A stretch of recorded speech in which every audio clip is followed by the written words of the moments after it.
여러분 안녕하십니까? 정격시사 정창준입니다. 국민의힘이 단일화의 끈을 놓지 않고 있습니다.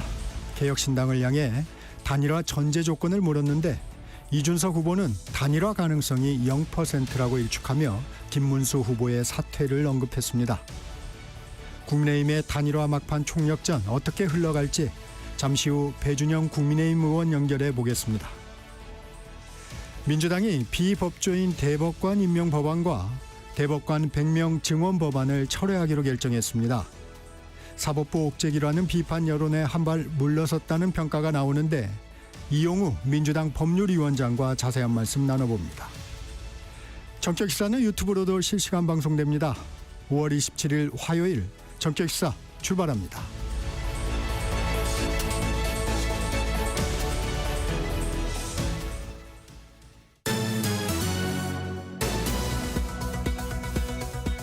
뉴스브리핑 시작합니다. 세계일보 이현미 기자 나와 있습니다. 안녕하세요. 안녕하세요. 민주당의 비법조인 대법관 임명, 대법관 100명 증원안 철회하기로 했어요.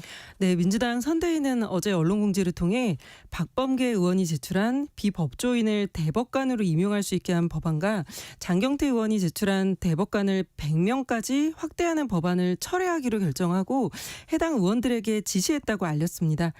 지난 1일 대법원이 이재명 후보의 공직선거법 위반 사건을 유죄 취지로 파기환송하자 사법부에 대한 맞대응 성격으로 두 법안을 발의했었는데 네. 보수뿐 아니라 중도 진영에서도 사법부 길들이기란 비판이 나오고 또 최근 이재명 후보와 국민의힘 김문수 후보의 지지율 격차가 좁혀지는 흐름이 나타나자 한 발 물러선 걸로 보입니다.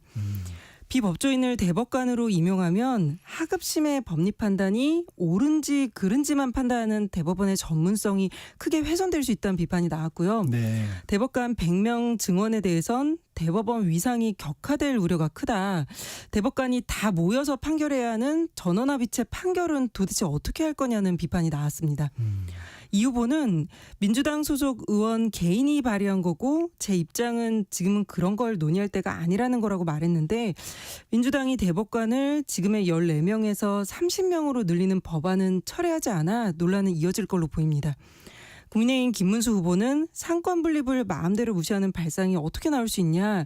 이재명 후보는 윤석열 전 대통령 이상으로 자기 반성을 해야 한다고 말했습니다. 전국 법관 대표회의가 관심이었는데 결론을 유보했죠? 네, 이재명 후보의 공직선거법 상고심 선고가 전례 없이 신속하게 진행되면서 사법부가 정치에 개입하려 한다 이런 논란이 있었잖아요. 그 문제를 논의하기 위해 어제 전국 법관 대표회의가 열렸는데 아무런 결론을 내지 못했습니다. 법관 대표회의는 각 법원에서 선출된 대표 판사들이 모여서 사법 행정에 대해 논의하는 회의체인데 네. 어제 회의에선 재판을 이례적으로 서두르면서 불거졌던 법원 신뢰 위기에 대한 안건뿐 아니라 법관에 대한 특검과 탄핵, 청문회 공세를 펴고 있는 정치권에 대한 우려를 담은 안건 7개가 테이블에 올랐습니다. 네. 그러나 이 중 단 한 개도 표결을 진행하지 않았고 대선 이후에 다시 회의를 열고 결정하기로 했는데요. 전국의 대표 판사가 다 모이는 회의를 열고도 결론을 미룬 건 이례적이란 평가가 나왔습니다. 정치적 중립성 논란을 의식하는 행보로 보이는데 법관 대표회의 관계자는 이번 대선에서 사법개혁이 의제가 됐고 이 시점에 의견을 표명하는 게 선거에 영향을 줄 수 있다는 우려가 있었다고 말했습니다. 네, 유세 상황 알아봅니다. 민주당 이재명 대선 후보부터 살펴볼까요? 네, 민주당 이재명 후보는 어제 오전 수원 아주대에서 등록금과 주거비와 같은 대학생들의 고민을 들은 뒤에 국가의 역할을 강조했습니다. 그러다가 갈등을 부추기는 정치 때문에 청년 세대가 많이 오염된 것 같다고 하면서 청년 일부가 매우 보수적이고 극우화됐다고 말했습니다. 이어 아주대에서 기자들과 만나선 군의 문민 통제 강화와 관련해 구체적인 방법이 뭐냐고 묻자 네. 국방부 장관을 군인으로 임명해온 게 관행인데 이제는 민간인이 보임하는 게 바람직하지 않을까 한다고 했고요. 대통령에 당선되면 남북 정상회담을 추진하겠냐는 질문에는 당연히 해야 할 일이지만 가능할진 모르겠다. 지금 상태로는 매우 어려울 거라고 말했습니다. 이 후보는 용인 유세에선 윤석열이 상황이 돼서 김문수를 통해 다시 대한민국을 독점하고 국민에게 총구를 수시로 겨누는 나라가 될 수도 있다. 여러 번 하기에 따라 내란 세력이 다시 돌아올 수도 있다며 지지를 호소했고요. 어제 SNS를 통해 발표한 외교안보 정책 구상에선 굳건한 한미동맹을 바탕으로 국익 중심의 실용 외교를 펼치겠다면서 남북 간 군사 한라인 등 소통 채널을 복원하겠다고 밝혔습니다. 국민의힘 김문수 후보 유세에 한동훈 전 대표가 처음으로 함께했네요. 네, 어제 김 후보의 서울 유세에 그동안 따로 유세했던 한동훈 전 대표가 처음으로 합류했습니다. 한 전 대표는 우리가 이재명 세상을 함께 막아보자. 제가 그 마음으로 여기에 나왔다면서 이번 선거는 중도층이 승패를 좌우할 텐데 그분들이 김문수 후보를 찍게 만들어야 한다고 했고 그러기 위해선 우리가 계엄 옹호, 부정선거 음모론과 확실히 선을 긋고 친윤 구태 정치를 개혁해야 한다고 강조했습니다. 김 후보는 서울 유세에 앞서 경기도지사 시절 최대 치적으로 꼽히는 삼성 반도체 평택 캠퍼스를 찾았는데요. 네. 이 자리를 평당 46만 원에 내주면서 제가 욕을 엄청 먹었다. 기업이 해외에 안 나가도 사업할 수 있게 하겠다면서 앞으로도 전폭적인 지원을 하겠다고 약속했습니다. 김 후보는 지방시대 공약도 발표했는데 헌법에 지방 부흥권을 명시하고 4대 대광역권을 구축하겠다고 밝혔습니다. 보수 후보 단일화 논의는 어떻게 진행되고 있나요? 네, 국민의힘은 지금 전방위 설득에 나섰는데요. 개혁신당 이준석 후보에게 공동정부 구성과 단일화 방안으로 100% 개방형 국민 경선을 제안했던 김용태 비대위원장은 이 후보 측에 단일화 전제 조건을 먼저 제시해달라고 요청했습니다. 네. 김재원 후보 비서실장은 후보직을 빼고 뭐든 버릴 수 있다는 각오라고 했는데 그러면서도 이준석 후보가 여론조사에서 10% 안팎의 지지를 얻고 있는 것과 관련해 10%를 얻어 정치적 존재감을 드러내는 걸로 보수 분열의 책임을 감수하겠냐며 압박하기도 했습니다. 네. 이준석 후보는 단일화하지 않으면 너희 때문에 진 걸로 간주하겠다는 협박성 발언을 요즘 많이 듣고 있는데 단일화 가능성은 0%라고 완강히 거부했습니다. 유럽연합에 50% 관세를 부과하겠다고 했던 트럼프 미국 대통령이 이틀 만에 한 발 물러섰네요. 종잡을 수가 없습니다. 네, 도널드 트럼프 미국 대통령은 유럽연합에 대해 다음 달 1일부터 부과하겠다고 했던 50% 관세를 7월 9일까지 유예하겠다고 밝혔습니다. 네. 갑자기 부과하겠다고 했다가 또 갑자기 유예하겠다고 한 건데요. 네. 트럼프 대통령이 거의 모든 나라를 향해 상호 관세를 선언했을 때가 지난 4월 3일이었고 그때는 유럽연합에 20% 관세를 부과하겠다고 밝혔습니다. 그러면서 또 당시 중국을 뺀 모든 나라에 90일간 상호 관세를 유예해 주겠다고 해서 유럽연합도 7월 초까지 10% 기본 관세만 적용됐었는데 지난 주말 갑자기 논의가 지지부진하다는 이유로 SNS를 통해 유럽연합에 50% 관세를 부과하겠다고 선언한 겁니다. 네. 그러면서 불만을 토로했는데요. 무역에서 미국을 이용해 먹으려는 목적을 갖고 EU가 만들어져서 상대하기가 매우 까다로웠다. 매년 2,500억 달러 이상의 무역 적자가 나는데 이는 전적으로 용납할 수 없는 숫자라고 말했습니다. 그러고선 이틀 만인 어제 유럽연합 집행위원장과 전화통화를 한 뒤 50% 관세를 철회하고 7월 9일까지 협상을 이어가겠다고 했는데요. 네. 이렇다 보니 애초에 트럼프 대통령이 50% 관세를 부과하겠다고 한 건 협상용 엄포였고 유리한 고지를 얻으려는 전형적인 트럼프식 거래 기술이란 분석이 나왔습니다. 미국과 협상을 진행 중인 우리에게도 남의 일만은 아닌 외교적 사례로 꼽힙니다. 네. 경찰이 윤석열 전 대통령의 비화폰 기록이 원격으로 삭제된 정황을 포착했다고요? 네, 윤 전 대통령과 홍장원 전 국가정보원 1차장, 김봉식 전 서울경찰청장의 비화폰 기록이 원격으로 삭제된 정황이 발견되면서 대통령 경호처의 증거인멸 의혹 수사가 본격화되고 있습니다. 네. 경찰 특수수사단은 비화폰 서버를 분석하는 과정에서 원격 삭제 정황을 발견했는데요. 서버 관리 권한이 경호처에 있는 만큼 삭제 작업이 경호처 내부에서 이루어졌을 가능성이 있다고 보고 있습니다. 경찰은 비화폰 서버에서 작년 3월 이후 기록을 복구한 걸로 알려졌는데 비상계엄 선포 훨씬 이전 시점부터 자료를 확보하게 된 만큼 당시 정황을 밝히는 중요 자료가 될 걸로 보입니다. 경찰은 또 어제 한덕수 전 국무총리와 최상목 경제부총리, 이상민 전 행안부 장관을 내란 혐의 피의자로 소환 조사했는데요. 최근 경호처에서 확보한 대통령실 대접견실과 집무실 복도의 CCTV 영상을 분석한 결과 이들 세 사람의 기존 진술과 어긋나는 정황이 포착됐다고 밝혔습니다. 네, 오늘 여기까지 듣겠습니다. 세계일보 이현미 기자였습니다. 고맙습니다. 감사합니다. 정격시사 듣고 계신 지금 시각 7시 30분입니다. 이어서 날씨와 교통정보 듣고 정격시사 이어갑니다. 날씨 정보입니다. 봄과 여름이 연결되는 통로가 되는 이번 주입니다. 여름 성격은 점점 짙어지겠습니다. 낮 기온 상승세입니다. 오늘은 어제보다 높겠고요. 또 주 중반 이후부터는 서울 기준 낮 기온 30도에 육박한 더위가 이어지겠습니다. 오늘 전국적으로 가끔 구름이 많이 끼겠고요. 내일까지 이틀 동안 동쪽 지역에 소나기 예보가 있습니다. 오늘 오후부터 저녁 사이 강원도와 영남 지역으로 5mm 안팎의 소나기가 내리게 된대요. 요란하게 올 가능성이 있습니다. 천둥, 번개, 돌풍을 동반하겠고 특히 오늘은 경남 내륙과 울산에 우박이 떨어질 가능성이 있어서 안전사고에 유의하셔야겠습니다. 내일도 역시 가끔 구름이 많이 끼고 동쪽 지역으로 소나기 예보가 온다는 거는 오늘과 비슷한 그런 부분인데요. 내일 소나기 양이 조금 더 많이 잡혀 있습니다. 경상도와 강원도 총 30mm 안팎까지 내릴 수 있겠습니다. 오늘 낮 기온은 서울, 대전, 전주, 대구 27도 등 21도에서 28도 분포고요. 일교차는 내일도 계속해서 크겠고 기온 양상이 오늘과 비슷하겠습니다. 오늘 아침까지는 내륙과 중부 서해안에 안개가 짙겠습니다. 지금 서울의 기온은 16.4도입니다. 날씨 정보였고요. 다음은 이 시각 교통 상황 알아보겠습니다. KBS 교통정보센터의 유아영 씨입니다. 네, 출근길 교통정보입니다. 먼저 서울 시내인데요. 강변북로 일산 쪽 성수대교에서 한남대교까지 정체고요. 반대 구리 방향은 방화대교에서 동작대교 지나는데 40분 이상 걸립니다. 올림픽대로 하남 쪽도 행주대교에서 한강대교까지 지체 서행합니다. 이어서 분당 수서로 도심 방향 복정에서 탄천 1교까지 정체고요. 이어서 수도권 제1순환선 구리에서 판교 쪽으로 남양주에서 강해까지 또 서하남에서 송파까지 정체입니다. 경기 서쪽에서는 서운분기점에서 송내까지 가다서다 반복됩니다. 이어서 경인고속도로 서울 방향은 서운분기점에서 신월 지났는데 20분 이상 걸리고요. 이어지는 신월 여의 지하도로 역시 여의도까지 속도가 내려갑니다.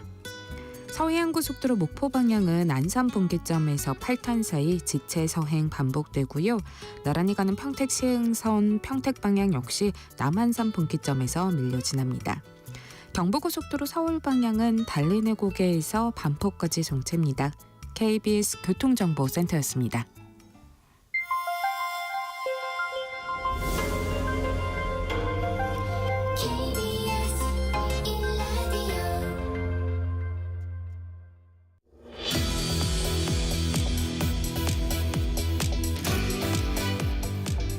대선이 일주일 남았습니다. 먼저 국민의힘 배준영 의원과 국민의힘 대선 상황 살펴봅니다. 전화 연결되어 있습니다. 배 의원님 나와 계시죠? 네, 안녕하십니까?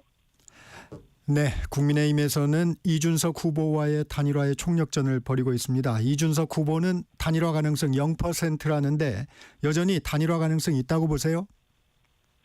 네, 단일화 가능성 있다고 봅니다. 그래서 지금 이준석 후보는 당원들에게 보낸 이메일이나 SNS를 통해서 단일화의 가능성을 부정하고 있지만 그야말로 전격적으로 이루어질 가능성도 배제하지 못하고 있습니다.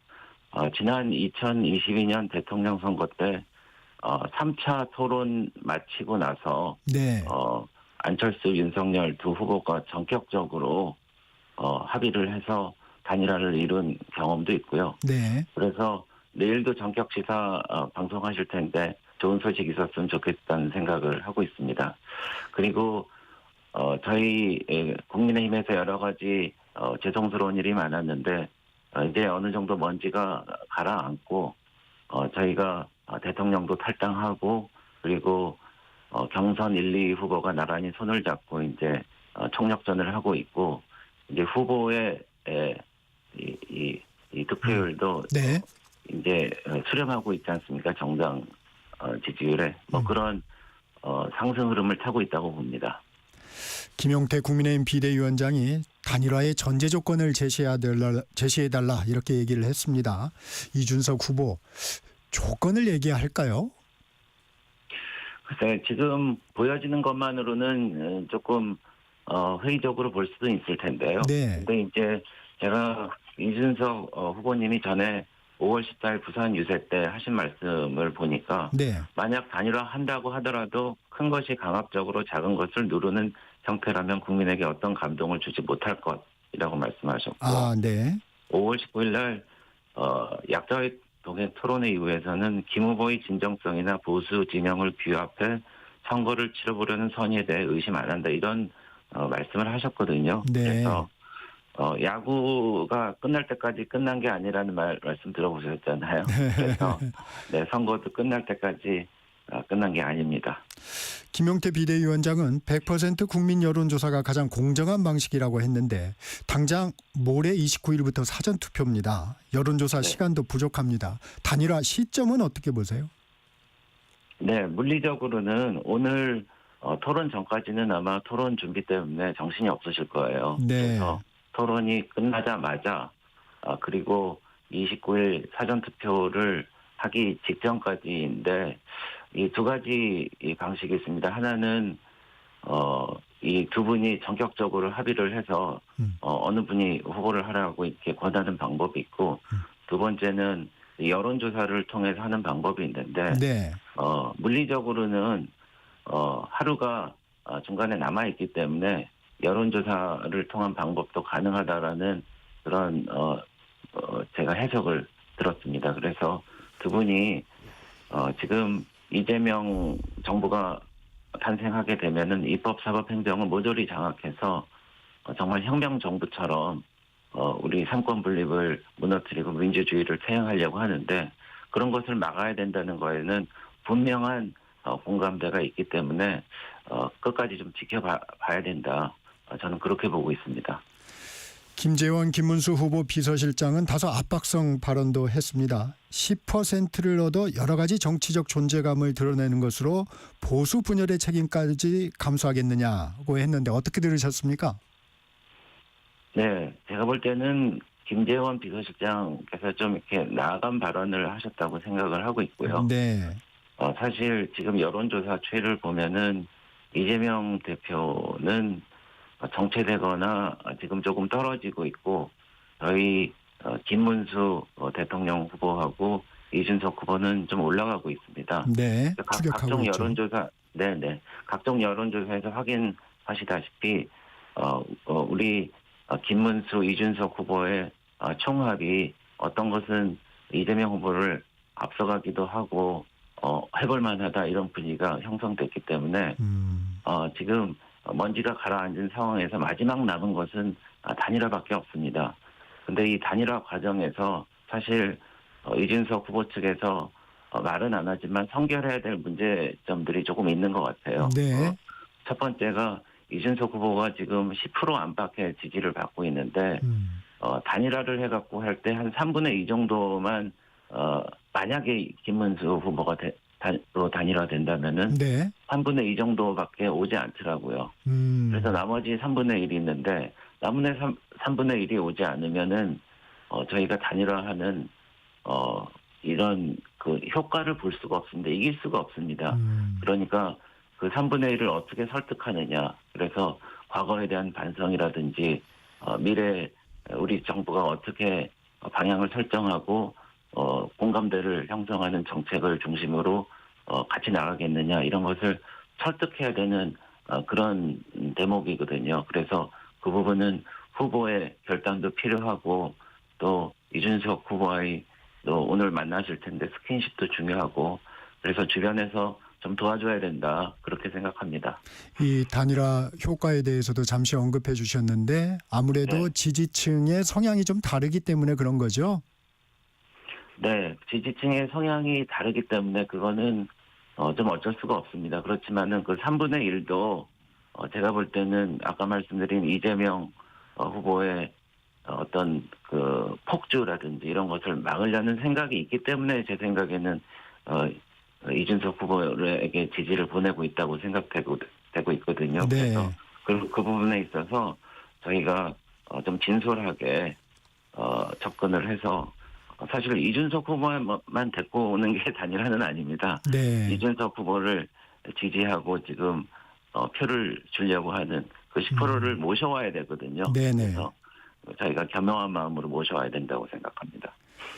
그런데 김재훈 비서실장은 김문수 후보는 대통령 후보직을 빼놓고는 뭐든지 다 줄 수 있다는 각오로 열린 자세로 협의할 생각이라고 했는데 이 대통령 후보직을 놓고 단일화를 해도 이게 될까 말까인데 김문수 후보 측이 이게 의지가 있는 건가요? 후보직은 못 주겠다는 건가요? 글쎄요. 근데 뭐 상식선에서 말씀을 하신 것 같습니다. 사실 네네. 이준석 후보의 지지율에 비해서 서너 배가 지금 높은 상황 아닙니까? 그래서 단일화를 하게 된다면은 김문수 후보를 중심으로 하는 게 뭐 자연스러운 일이긴 한데 어떤 일이든지 사전에 어떤 것을 전제로 하고 이것 아니면 안 된다. 그거는 이준석 후보나 김문수 후보 다 마찬가지인데요. 나를 네. 중심으로 한 단일화를 할 테니까 다른 것만 다 양보하겠다. 뭐 이런 식의 접근은 서로 도움이 안 되는 것 같습니다. 그리고 우리가 이제 단일화를 할 때 네.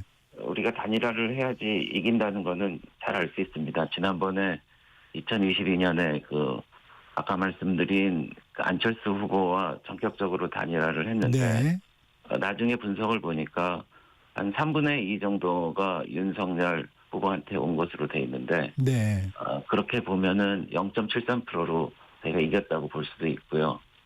또 한편으로는 심상정 후보가 당시 2.37%를 받았어요. 네. 그래서 심상정 후보가 나오지 않았으면은 이재명 후보가 혹시 단일화했으면은 그쪽에서 이겼을 거다. 뭐 이런 분석도 있죠. 네. 분석도 있습니다. 그래서 사실 심상정 당시 후보는 선거 이후에 패배의 책임을 지고 이제 정의당이 전체적으로 이제 와해되고 좀 어려움을 겪었거든요. 네.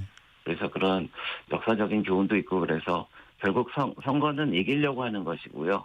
all or nothing입니다. 전부 아니면 전부인데 저희가 무리하게 할 생각은 없지만은 승리의 가능성을 1%라도 올려서 대한민국의 상권 분립과 민주주의 살리려고 하면은 같이 좀 뜻을 모아야 되지 않나 그렇게 생각합니다. 배 의원님 개인적으로는 이준석으로의 단일화도 검토 대상이 돼야 된다고 보십니까? 글쎄요, 저는 한 의원이고요.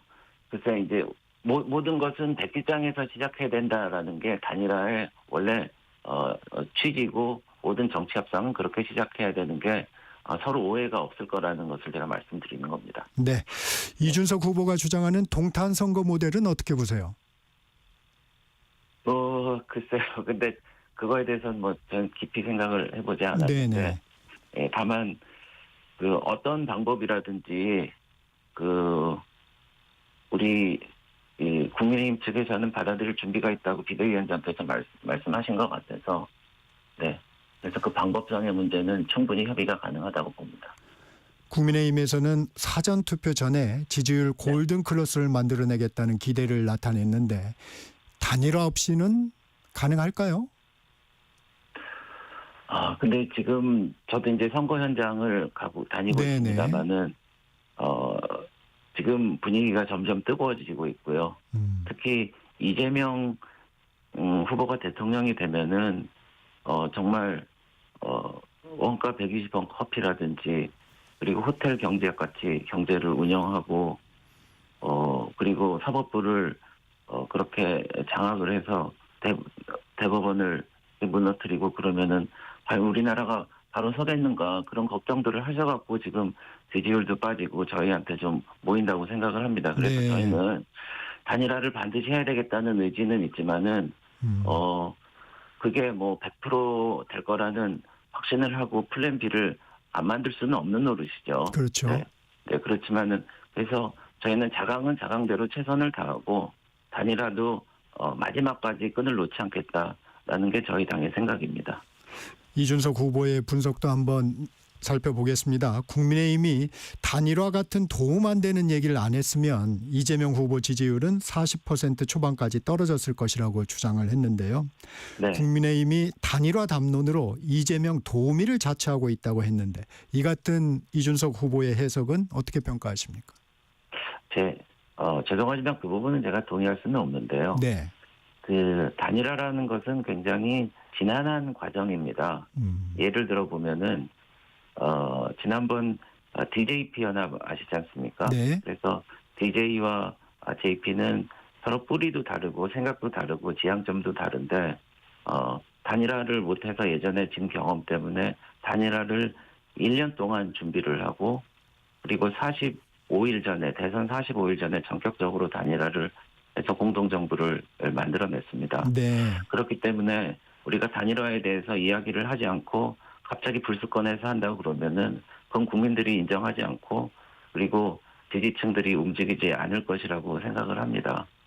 그리고 이재명 후보에 대한 공격에 좀 더 힘을 쏟으면 좋지 않겠느냐 하는 건데 그거는 지난 선거 때부터 저희 당에서 총력을 다해갖고 뭐가 문제가 있는지 저희가 밝혀내기 위해서 노력을 했기 때문에 글쎄 그 부분에 있어서는 조금 생각이 다릅니다. 네.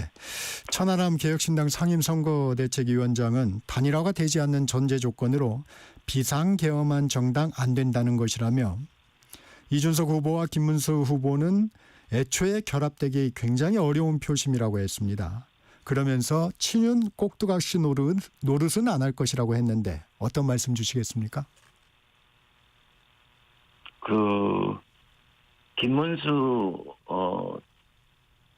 대통령 후보는 본인 생각이 확고하신 분이고요. 네. 그리고 잘못됐다는 게 인정되고 그러면은 바로 수정할 수 있는 그런 용기를 가지신 분입니다. 네. 그래서 지난 계엄이 잘못됐고 계엄 상황에 그리고 그 탄핵 사태에 대해서 사과하시고 큰절까지 하셨습니다. 그리고 우리 대한민국의 어떤 미래를 위해서라면은 같이 통합의 정치를 해야 된다라고 말씀을 하셨기 때문에 네. 글쎄요 대통령도 탈당하고 그리고 아까 말씀드렸다시피 한동훈 후보와도 이제 손을 잡고 대의를 위해서 같이 나가는 입장이기 때문에 글쎄요 뭐 친윤의 꼭두각시 뭐 이런 거는 약간 좀 철이 지난 얘기 아닌가 생각을 하고 있고요. 네. 저희 충분히 반성하고 있고 그 부분에 있어서는 국민들에게도 호소하고 그리고 이준석 후보를 지지하는 그런 지지자분들한테도 간곡히 소상히 설명드려서 꼭 단일화 이루고 싶습니다. 민주당의 비판도 들어보죠. 민주당 윤여준 상임총괄선거대책위원장 명분 없는 단일화 꼼수는 내용도 비전도 있을 수 없기 때문에 스스로 무너지고 국민들로부터 외면받을 것이다라고 했는데 보수 단일화에 대한 민주당의 입장은 어떻게 들으셨습니까? 뭐 민주당에서는 초조할 겁니다. 왜냐하면 아까 말씀드렸던 윤석열 안철수 단일화 때문에 막판에 졌거든요. 그리고 19대 대선 때는 홍준표, 안철수, 유승민 이분들이 다 합치면 51%가 넘어서 문재인 후보를 이길 수 있었습니다. 근데 그때는 안 됐었죠. 네. 근데 이제 이 말씀을 하신 분이 윤여준 네. 상임총괄 선거대책위원장. 상임총괄위원장님이신데 네. 우리 정부에서 환경부 장관 하시고 보수의 책자로 널리 알려지신 분입니다. 네. 그래서 뭐 정치에도 삼투압이 있어서 이제 흘러가시는지 모르겠는데 참 유감스러운 뭐 일이라고 생각을 하고 있고요. 네. 저희가 명분 없는 단일화라고 그랬는데 명분에 대해서는 조금 전에 말씀드리니까 설명을 드린 바와 같고 그리고 DJP 연합에 대해서 설명을 드렸는데 사실 DJ는 평생 민주화 운동을 해오신 분이고 네. JP는 박정희 대통령과 함께 조국의 선진화 공업화를 위해서 열심히 일하셨던 분이고 뿌리도 다르고 생각도 다르고 지향점도 다른데 단지 이회창 후보를 이기기 위해서 그때 단일화한 거 아니겠습니까? 네. 예, 그렇게 보면은 이준석 후보가 지금 아주 좀 섭섭한 상황이라서 좀 죄송스럽긴 한데 저희는 같은 뿌리에서 시작했습니다. 이준석 대표는 네. 우리 당 대표를 하시고 비대위원도 우리 당에서 발탁되고 하셨던 분이기 때문에 명분이 있으면은 저희가 100배 더 많죠. 그렇게 말씀 돌려드리고 싶습니다. 알겠습니다. 홍준표 전 대구시장이 이준석 후보에 대한 투표는 사표가 아니라 미래에 대한 투자라고 한 발언은 국민의힘 내부에서는 어떤 얘기들이 나오고 있습니까? 아주 섭섭합니다. 네. 그 홍준표 전 대표님께서 하와이에서 이제 마음을 고쳐먹으셨다 해갖고 저희 안심을 했는데 네. 완전히 뒤통수를 맞은 느낌이고요. 홍준표 전 대표님은 당대표를 2번 하시고 원내대표 하시고 국회의원 공천을 받으셔갖고 5번 국회의원 하시고 그리고 경남지사 대구시장 모두 우리 당에서 공천을 받으신 분이고 네. 심지어 대통령 후보까지 하셨습니다. 대통령 후보 하실 때 저희가 얼마나 전국 방방곡곡을 다니면서 도와드렸는지 기억이 나시는지 모르겠습니다. 그것을 단 한순간이라도 되새겨 보신다면은 그런 말씀 못 하실 것 같아서 좀 섭섭하다는 말씀을 드립니다. 한동훈 전 대표가 어제 처음으로 김문수 후보와 동반 유세에 나섰습니다. 친한동훈계 의원들이 대거 선대위에 합류했습니다. 한동훈 효과 나타날까요? 네, 물론입니다. 한동훈 대표는 계엄과 탄핵에 관련해서 명확한 입장을 밝혀왔고 네. 또 우리 당을 지지하지만은 기존의 이른바 주류에 동의하시는 못하는 분들 그리고 또 지난번 그 대통령 경선. 선출에 있어서 네. 2위를 하셔갖고 많은 표를 받으셨잖아요. 네. 그래서 이제 당이 하나가 될지는 큰 계기가 마련됐다고 생각을 하고 있고요. 저희가 단일 대우로 나갈 겁니다. 네. 박근혜 전 대통령이 박정희 전 대통령, 유경수 여사 생가를 방문합니다. 대선 기간 첫 공개 행보인데 김문수 후보가 도와달라는 요청에 따른 것으로 보이는데 표심에 영향을 줄까요? 네, 이제 저희가 이제 다지기도 좀 많이 해야 되거든요. 네. 지난번에 그 단일화 저희는 소동이라고 말씀드릴 수밖에 없는데 소동을 겪으면서 사실 그 보수의 성지라고 하는 영남 지역도 사실 굉장히 그 말들이 많이 나오고 지지를 획득하는데 어려웠던 것도 사실입니다. 그래서 그렇죠. 내부는 내부적으로 뭉치고 또 중수청이라고 하죠. 그래서 중도 수도권 청년층은 또 한동훈 대표 그리고 단일화를 통해서 우리 이준석 후보를 통해서 외연을 확보해야지 외연을 확보하지 않고 저희가 이길 수는 없는 것입니다. 네. 김문수 후보 경선 때는 사전투표 폐지를 공약으로 내걸었는데 사전투표를 독려하는 입장으로 바뀌었습니다. 어떻게 해석해야 합니까? 이거는 당연한 겁니다. 왜냐하면은 그 투표 당일날만 그 투표를 하면은 그날 무슨 일이 생길 줄 몰라갖고 투표를 못하는 경우가 분명히 나옵니다. 근데 이제 3일에 걸쳐서 하게 되면은 분명히 투표를 할 수 있기 때문에 저희를 지지하는 투표를 하려고 마음 먹는 사람들이 3일간에 걸쳐서 투표하는 게 훨씬 저희 당에 도움이 되는 것입니다. 그리고 사전투표 관련해서는 저도 행정안전위원회에서 네. 선관위 사무총장을 많이 좀 다그쳤는데요. 네. 예전에는 24시간 CCTV도 없고 수검표도 안 했지 않습니까? 그래서 이번에는 이 제도를 개선하겠다는 답변도 받았고 방금 말씀드린 그 2가지도 지금 보완을 해서 한다고 하고 있습니다. 이 대목에서 제가 좀 말씀드리고자 하는 거는 네.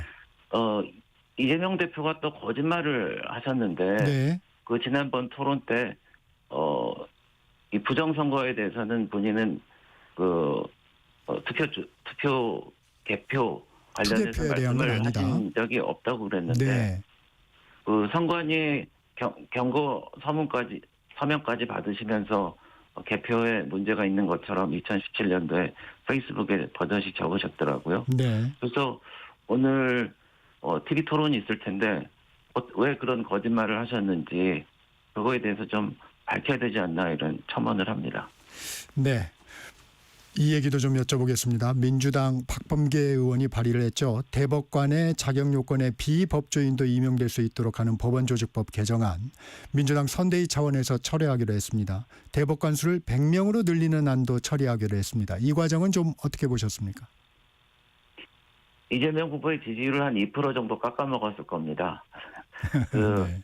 사실 대법관을 법률적인 소양 있는 사람을 한다는 거는 마치 의사 면허를 의학 지식이 있는 사람한테 준다라는 거랑 다름없거든요. 네. 그런 사람들한테 수술 맡길 수 있겠습니까? 그리고 대법관을 100명으로 한다고 그러는데 사실 뭐 미국이나 영국, 일본 같은 선진국들은 우리나라와 대법관 수가 별 차이가 없습니다. 그리고 이제 대법관 수를 늘린다는 거는 결국 대법원장 제청은 받지만은 대통령이 임명하니까 다 자기 사람으로 끼워 넣는다는 건데요. 네.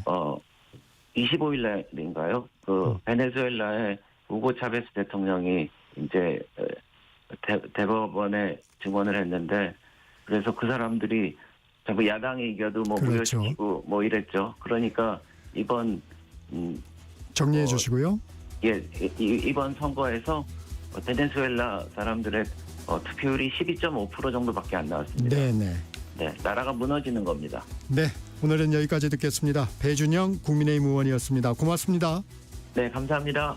정격시사 1부 여기서 마칩니다. 잠시 후 2부에서 뵙겠습니다.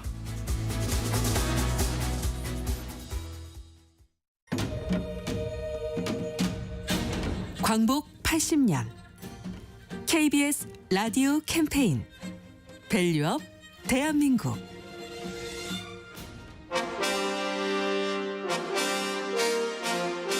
안녕하세요. 219 작가입니다.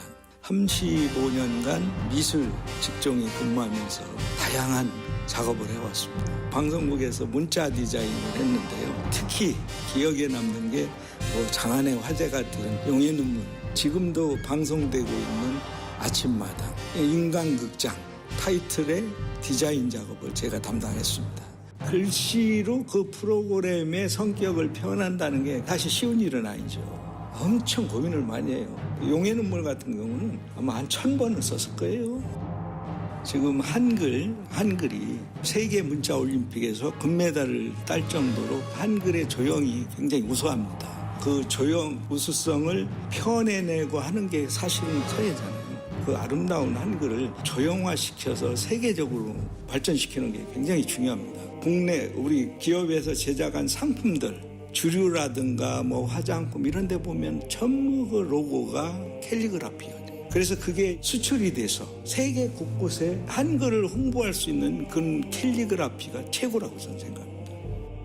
국가적으로나 작가 개인적으로 진짜 발전시켜 나가야 돼요. 새롭게 우리가 창신하는 그런 작업을 지속적으로 해서 우리 한글을 세계화시키는 데 알리는 게 작가의 몫이라고 생각하고요. 그게 생명이라고 저는 생각합니다.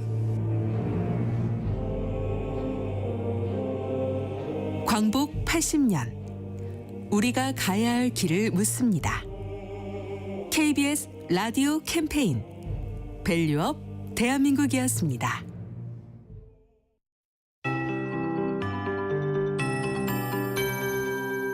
KBS 58분 날씨. 여름이 성큼 다가오고 있습니다. 여름 내내 고기압이 강화되겠고요. 기온은 평년보다 높겠습니다.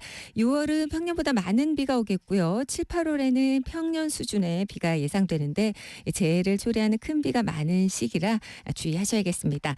오늘은 어제보다 덥겠고 일사가 강해지면서 낮 기온 25도 넘는 지역이 많겠습니다. 대기 상하층 간의 기온차가 크겠습니다. 기류스름으로 인해서 대기 불안정에 의한 소나기가 일부 동쪽 지역으로 오겠는데요. 강원도와 영남 지역, 특히 영남 지역의 경우는 최대 20mm, 또 강원도에는 5mm의 소나기가 예상됩니다. 특히 천둥, 번개, 돌풍 동반하겠고 경남 내륙과 울산에는 우박이 떨어지는 곳까지 있겠습니다. 안전사고에 유의하셔야겠습니다. 오늘 가끔 구름 많이 낀 가운데 낮 기온은 서울, 대전, 전주, 대구 어제보다 올라서 27도 예상되고요. 강릉 24도 등 21도에서 28도 분포가 되겠습니다. 오늘 아침까지 내륙과 중부 서해안에는 안개가 짙겠습니다. 내일까지 대부분의 상에 안개 짙다는 거 참고해 주시고요. 당분간 천문조 현상에 의해서 바닷물 높이가 높은 기간에 접어들겠습니다. 만조 시간대 더욱 주의가 필요하겠습니다. 지금 서울의 기온은 16.9도입니다. 강혜종입니다.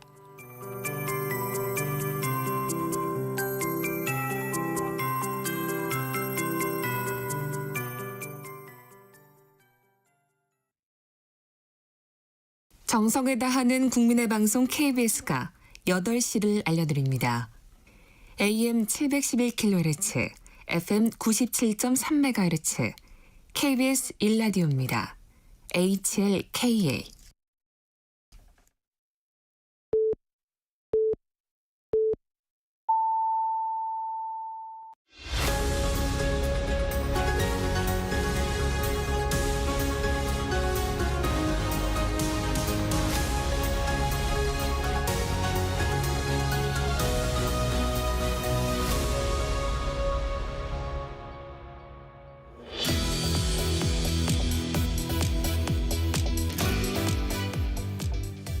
이번엔 이용우 더불어민주당 법률위원장 만나보겠습니다. 위원장님 어서 오세요. 네, 안녕하세요.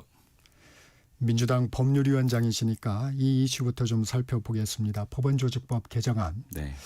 대법관을 현행 14명에서 100명으로 늘리는 안. 또 비법조인도 대법관 자격을 주는 안. 이제 자격 요건을 완화하는 거죠. 이 부분은 좀 철회했어요. 어떤 의견입니까?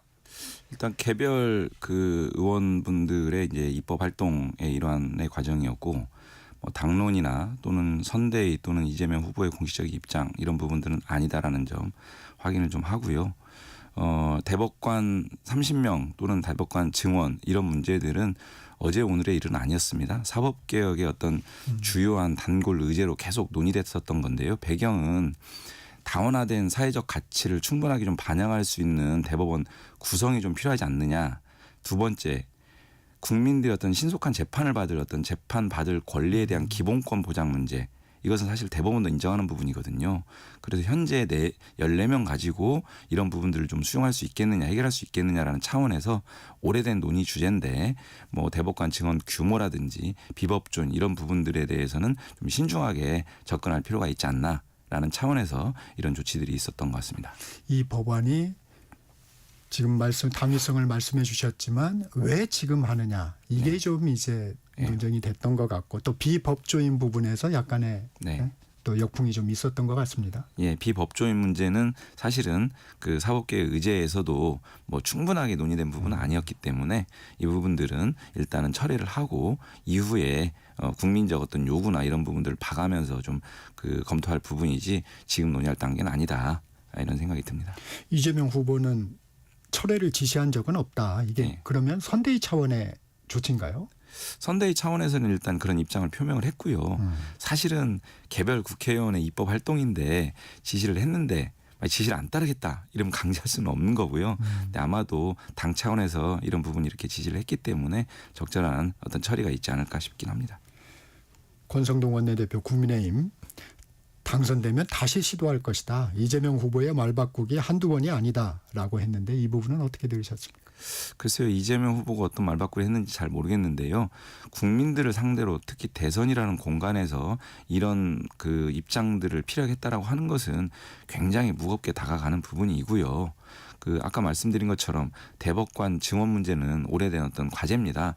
뭐 100명까지 늘려야 되느냐 이런 부분들에 있어서는 입장이 분명히 다르기 때문에 이런 부분들 좀 철회하고 그 제로 베이스에서 다시 논의할 수 있는 부분이 있겠지만은 그 비법조인 문제라든지 이런 부분들은 분명하게 입장을 밝혔기 때문에요. 그렇게 받아주시면 될 것 같습니다. 근데 이재명 후보도 이런 얘기를 했어요. 이제 법 논란을 만들지 말라고 이제 선대위에 지시를 했었다. 네.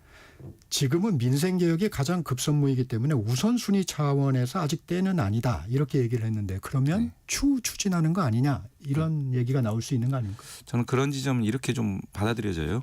뭐 제가 명확하게 확인한 건 아니지만은 대법관 증언 문제는 아까도 말씀드린 것처럼 일정 부분 증언은 필요하다. 저는 개인적으로 그렇게 생각을 하고요. 이런 부분과 관련해서는 차후 국회 그리고 국민들의 여론 이런 것들을 수렴해서 어느 정도 수준으로 증언할지 이런 부분은 저는 수기가 필요하고 일정한 논의의 필요성 분명히 있다. 이런 부분에 있어서 대법원 또는 사법부가 뭐 전면적인 반대 입장만 고수하는 것인지도 잘 모르겠습니다. 대법원은 항상 그래 왔거든요. 사건이 너무 많다. 이런 사건들을 처리하기 위해서는 어떤 방책이 필요하다. 그 방책의 일환으로 대법관 증언 문제는 10년, 20년 동안 논의되온 사실이 있기 때문에 이런 부분들은 뭐 충분히 논의할 수 있는 여지는 있다고 생각합니다. 그래서 대법관을 현행 14명에서 30명으로 늘리는 안은 일단 추가로 논의해 보겠다. 여지를 남긴 게 그런 차원인가요? 그런 차원을 이해해 주시면 좋을 것 같고요. 뭐 100명까지 늘리는 문제에 대해서는 조금 더 좀 너무 나간 거 아니냐 이렇게 이해를 해 주시면 좋을 것 같습니다.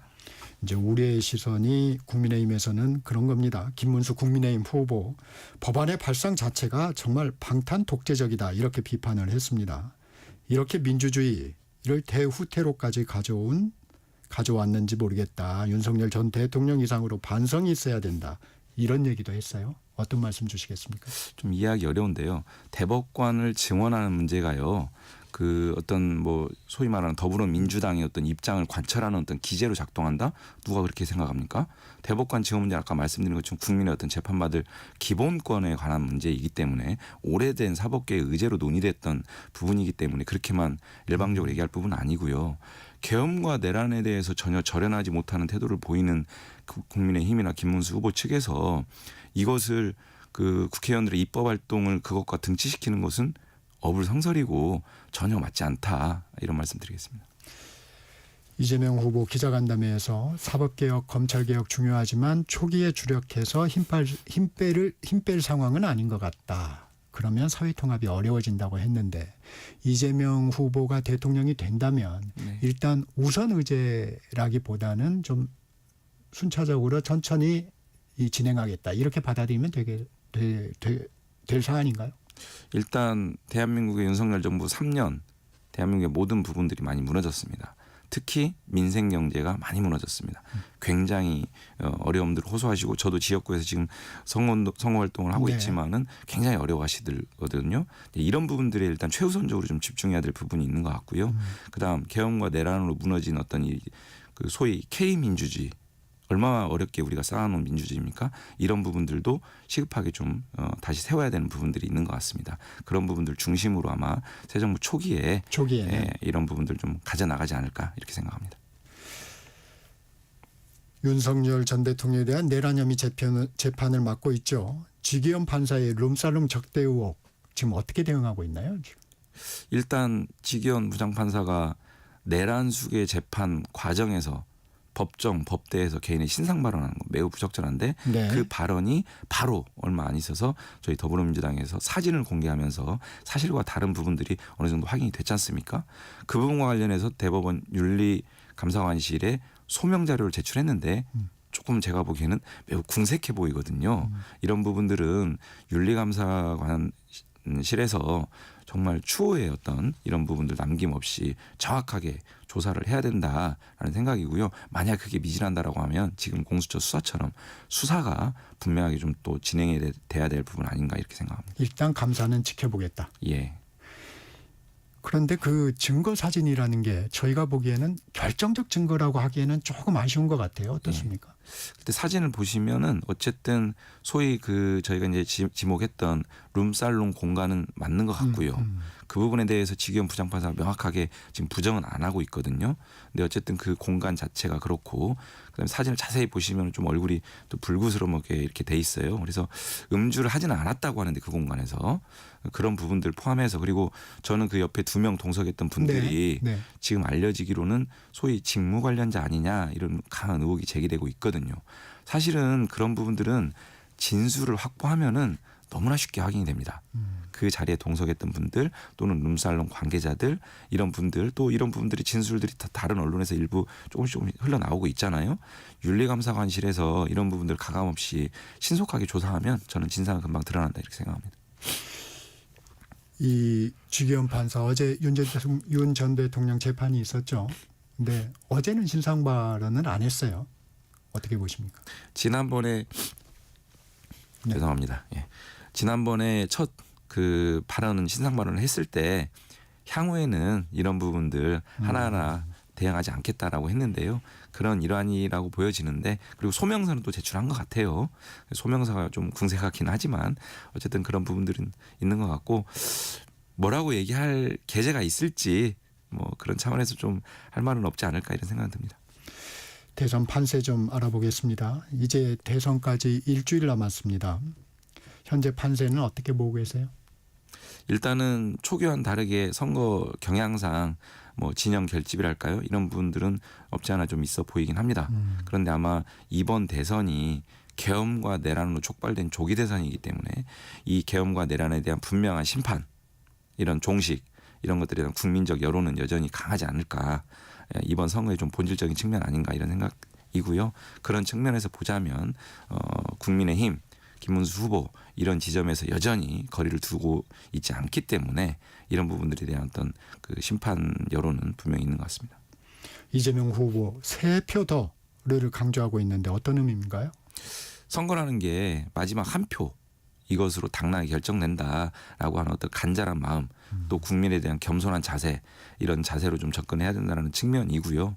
그래서 그런 측면으로 투표함이 열릴 때까지 마지막까지 좀 최선을 다하자, 국민에게 좀 호소하자, 이런 의미로 받아들여주면 좋을 것 같습니다. 최근에는 이재명 후보, 이준석 후보도 좀 신경을 쓰는 분위기입니다. 초기와는 좀 다르게 어떻게 보세요? 저는 이준석 후보가 대선에 출마하긴 했지만 대통령에 당선되기 위해서 출마했는지 또는 대통령이 당선되기 위한 활동을 하는 것인지 저는 전혀 그렇게 보지 않습니다. 지금 이준석 후보가 보이는 태도들이 국민들을 너무나 갈라치게 하거든요. 여성, 남성, 청년, 장년, 노년 뭐 이렇게 너무나 많은 갈라치기를 하고 있는데 저는 정치인에게서 보여지는 가장 안 좋은 모습이다. 정치인은 국민 전체를 상대로 정치를 하는 거거든요. 이런 부분들 힘을 하나로 모아야 되는데 일정 부분 지지율만 확보하면 되겠다라고 하는 어떤 목표를 두고 달리는 거 아닌가 이런 생각이 들 정도로 너무나 심한 갈라치기 하고 있거든요. 그런 지점에서 보자면 저는 뭐 크게 신경 쓸 부분 아니다. 다만 그런 지점 분명하게 좀 지적을 해야 된다라는 차원으로 이재명 후보가 얘기하는 부분 아닌가 이렇게 생각합니다. 당선을 위해서 뛰고 있는 건 아니다. 그런 모습으로 보여지지 않아요. 국민의힘 김문수 후보와 개혁신당 이준석 후보의 지지율을 합치면 네. 근소하지만 이재명 후보를 앞서는 결과들도 나오고 있습니다. 네. 단일화하면 좀 파괴력이 있을까요? 이 단일화가 너무나 과잉 쟁점화된다라는 생각이 들고요.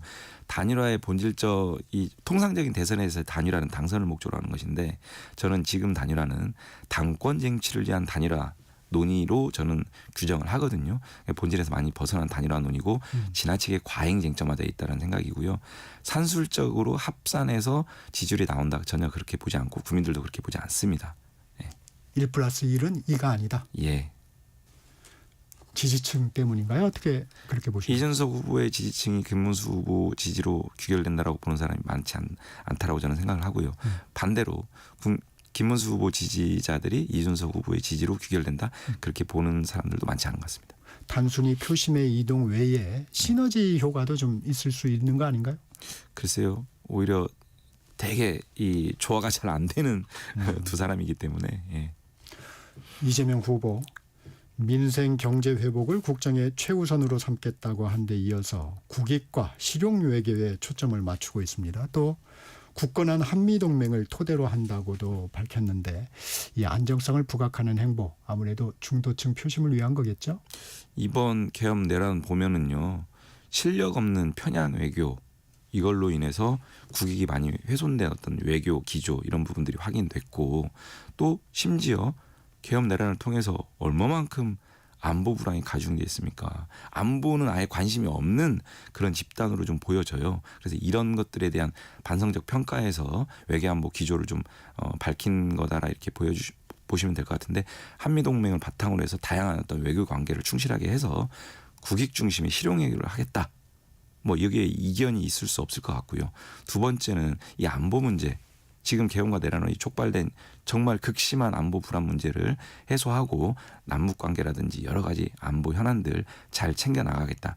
저는 안정되고 좀 준비된 대통령의 면모를 좀 보여주는 측면이 있지 않나 이렇게 생각합니다. 그동안 진보 정당에서는 공약으로 남북 정상회담을 많이 내놓지 않았습니까? 네. 근데 다소 아직은 아닌 것 같다 이런 네. 입장을 밝히신 것 같아요. 예. 지금 남북 관계가 너무나 후퇴돼 있고 사실상 관계라는 게 없어요.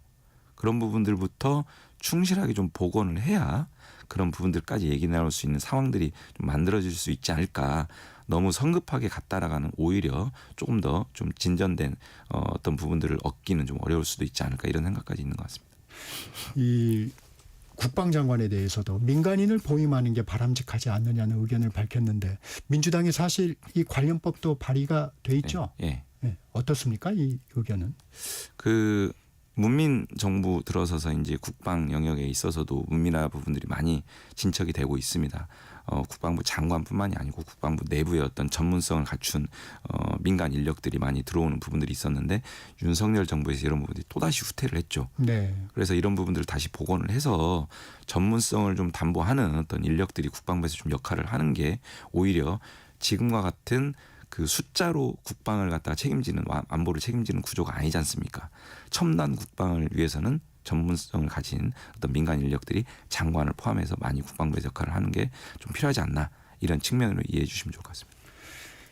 이재명 후보, 김문수, 이준석 후보 간의 단일화를 내란 단일화로 규정을 했어요. 이준석 후보는 계엄에 찬성하지도 않았고 탄핵에 찬성을 했는데 내란 단일화로 규정한 건 어떻게 보십니까? 글쎄요. 어쨌든 그 국민의힘과 이준석 후보가 보여지는 여러 가지 모습이 그리고 국민의힘의 대표까지 했기 때문에 일련의 과정들을 보면 크게 다르겠냐라고 하는 측면으로 좀 봐주시면 될 것 같고요. 지금도 저는 계엄과 내란 여러 가지 어떤 그 탄핵 이런 부분들에 대해서 좀 더 선명하게 명확한 입장들을 좀 보였어야 되고 특히 특검법 관련해서요. 내란 특검법이라는 명태균 특검법이라는 여러 가지 그 김건희 특검법이라는 특검법의 일련의 과정들에 있어서도 조금 더 분명하게 좀 입장들을 개혁 그 신당에서 좀 보였어야 되는 거 아닌가 이런 생각이 좀 듭니다. 예. 이준석 후보는 김문수 후보의 사태가 단일화하는 유일한 방법이라며 단일화 가능성은 0%라고 하는데 변수가 있을까요? 저도 이제 어디 나가면은 단일화 여부에 대해서 단일화는 안 될 것 같다라는 생각이 들었는데 왜냐하면 사실 제가 말씀드린 것처럼 지금 단일화는 대선 승리를 위한 단일화가 아니라 당권 쟁취를 위한 목적의 단일화로 보여지거든요.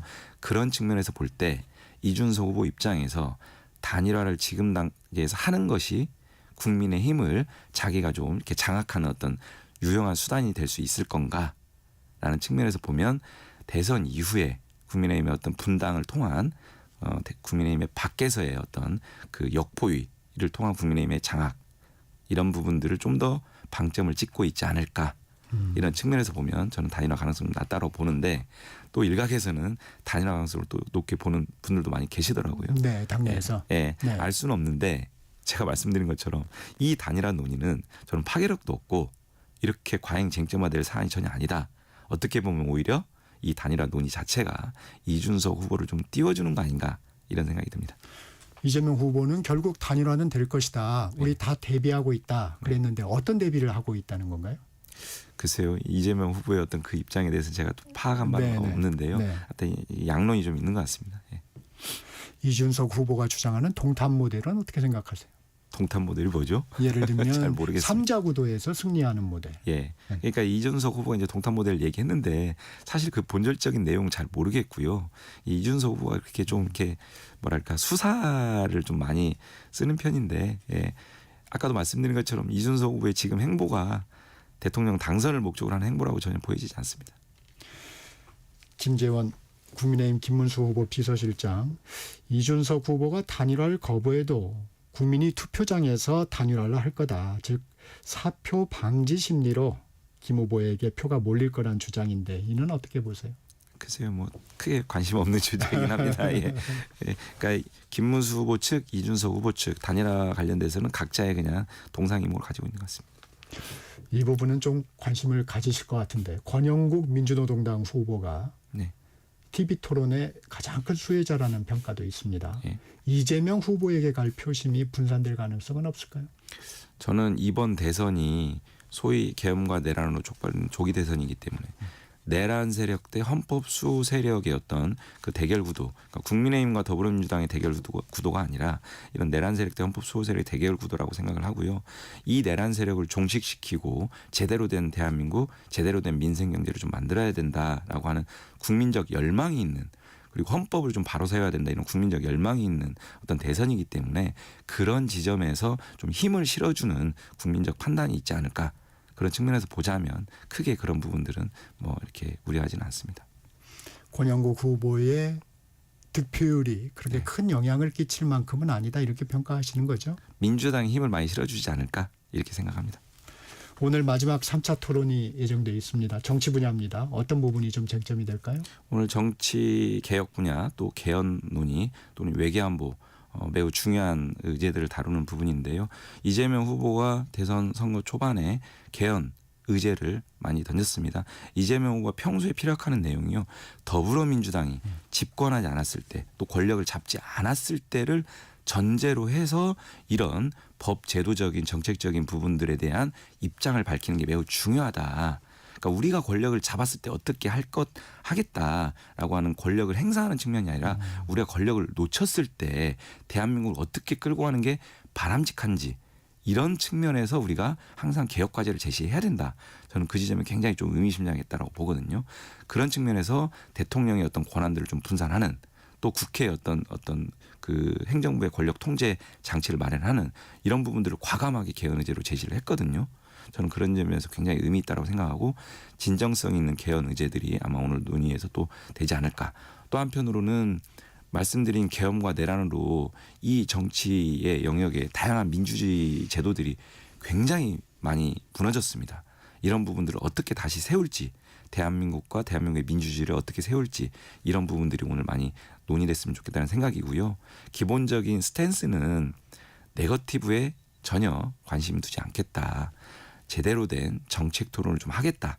그리고 저는 인상적으로 봤던 게 토론 과정에서 이제 메모하는 모습이 있잖아요. 네네네. 그러니까 국민들의 의견, 타 후보의 의견들을 경청하고 이 경청한 내용을 토대로 해서 정책적인 입장을 충분하게 밝히겠다 이런 어떤 스탠스를 보여준 거예요. 3차 토론에서 그런 모습 보이지 않을까 예상합니다. 개헌 이슈 말씀하셨으니까 이재명 후보가 3년 전이죠. 대선 때는 4년 중임제를 얘기했다가 이번에 4년 연임제를 얘기하니까 네.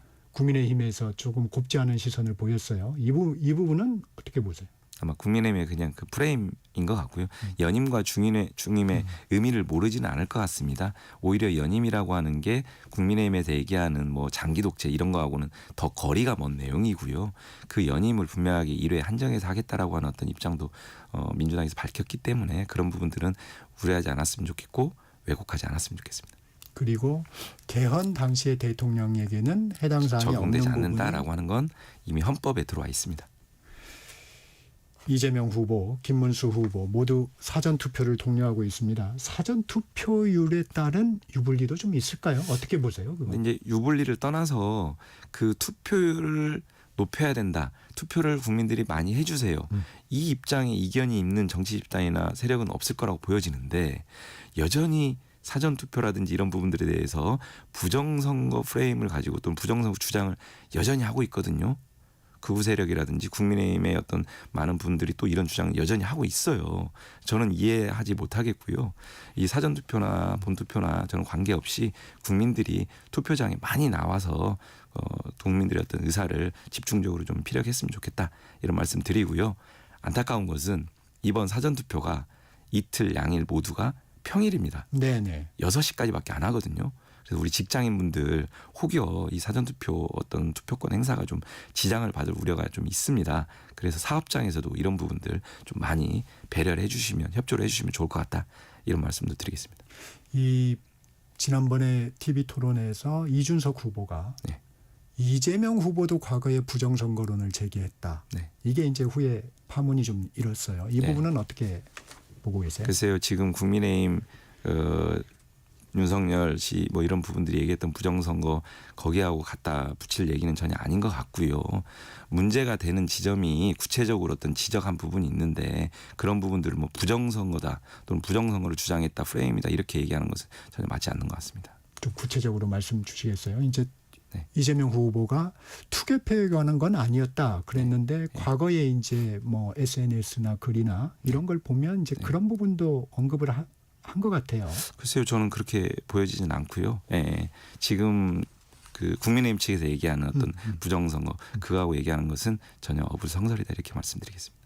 박근혜 전 대통령이 오늘 박정희 전 대통령과 유경수 여사 생가를 방문할 예정입니다. 네. 어떤 메시지를 낼지도 주목이 되는데 이 행보는 좀 어떻게 보십니까? 혹시 뭐 특별한 어떤 날짜가 있어서 이렇게 행보를 하는지는 잘 모르겠습니다. 어떻게 보면 조금 민감할 수 있는 시기에 이렇게 움직이는 행보가 국민들에게 어떻게 비춰질지는 잘 모르겠고요. 예. 지금 시기에서 혹여 언론에서 다루어지고 있는 뭐 보수 결집의 어떤 메시지를 낸다라거나 하거나 이런 부분들이 국민들에게 좀 긍정적으로 다가갈지 오히려 부정적으로 다가갈지 이런 부분들 잘 판단할 거라고 생각합니다. 김문수 후보가 박근혜 전 대통령의 명예가 회복돼야 한다고 말했습니다. 네. 위원장님은 어떻게 보십니까? 김문수 후보가요, 과거에 그 노동부 장관 인사청문회든 대정부 질문 과정에서 그 박근혜 전 대통령의 어떤 헌법재판소 탄핵 결정에 대해서 부정하는 그런 취지의 발언들을 계속 해왔거든요. 저는 그 연장선상에서 이런 입장을 피력했다라고 하면 매우 부적절하다. 헌법재판소 헌법기관을 부정하는 어떤 걸로 평가될 수도 있다라고 하는 측면에서 좀 바라봐 주시면 좋을 것 같습니다. 어제 전국 법관대표 회의가 열렸습니다. 결론 없이 대선 이후에 속행하기로 했는데 이 결정은 적절한가요? 조의대 소위 조의대 코트에서의 대법원 전원합의체 판결 절차와 관련된 문제로 촉발된 정법관 대표 회의거든요. 각 법원의 법관 대표들이 모여서 이런 문제에 대해서 충분하게 좀 수기를 하고 의견을 모아서 입장을 밝히겠다, 대안을 마련하겠다라고 하는 측면에서 이제 진행한 내용인데요. 아마도 선거 시기이고 또 충분하게 좀 수기가 필요한 사안이기 때문에 이후에 좀 더 논의하자라는 취지로 좀 이해를 했습니다. 그게 적절한가요? 일단 뭐 그렇게 가져가는 건 좀 지켜봐야겠죠. 네. 네. 개혁신당 이준석 후보 노무현 정신을 실현할 주체가 이준석이라고 강조하고 있습니다. 노 전 대통령을 자주 소환하는 이유는 뭔가요? 글쎄요. 저도 2차 토론에서 그 모두와 말미에서 노무현 네. 전 대통령을 2번이나 언급을 했던데 무슨 관계가 있는지 또는 노무현 정신과 무슨 연관성이 있는지 좀 납득을 못했고요. 끝나고 네. 나서도 제가 주변에 물어봐도 다들 잘 모르겠다고 하더라고요. 이 더불어민주당 관계자들이 단체로 발작하고 있다 이렇게 SNS에 글을 쓰기도 했어요. 이제 그 이유는 이재명 후보가 노무현 대통령과 아무런 철학적 유사성도 없다는 걸 알고 있기 때문이다 이렇게 주장을 했는데. 네. 그래서 저는 노무현 정신의 가장 핵심은 사회적 약자, 힘없는 자들의 어떤 그 대변자 이런 역할을 해왔다라고 하는 측면이라고 생각을 하고요. 두 번째는 국토 균형 발전에 대한 어떤 선도자 아니었습니까? 저는 이런 지점에서는 지금 현재 이재명 후보가 일맥상통하는 부분들이 분명히 본질적으로 있다라는 측면에서 좀 과도한 어떤 주장 아닌가 이렇게 생각합니다. 이준석 후보 비호감도가 다소 높게 나옵니다.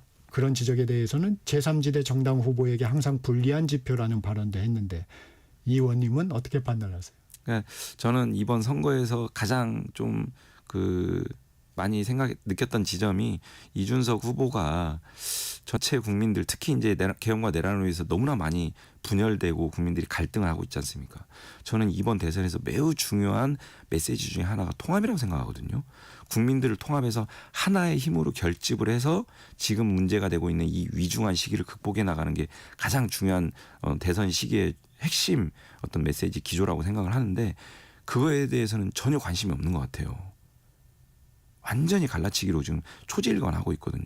그래서 저는 이준석 후보가 5% 정도 뭐 안 하면 10% 정도 얻으면 되겠지 여기에만 좀 집중하는 거 아닌가 그런 측면의 선거 전술 기조를 좀 가져가는 거 아닌가 매우 안타깝습니다.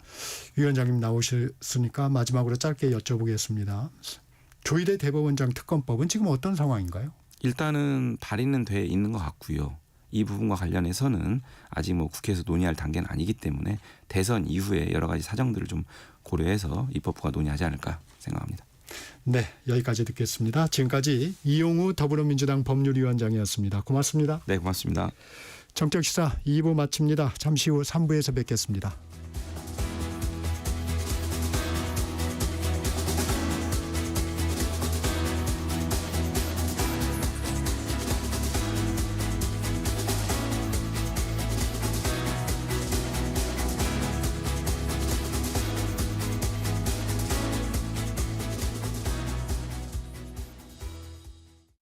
잠시 후 8시 반부터 일부 지역국에서는 해당 지역 방송을 보내드립니다.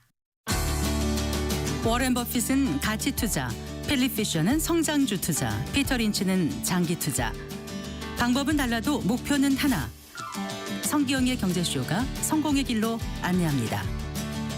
깊이 있게, 명쾌하게, 지금 이 시대 경제에 관한 모든 것을 알려드립니다. 평일 오후 4시 5분 성기영의 경제쇼와 함께하십시오.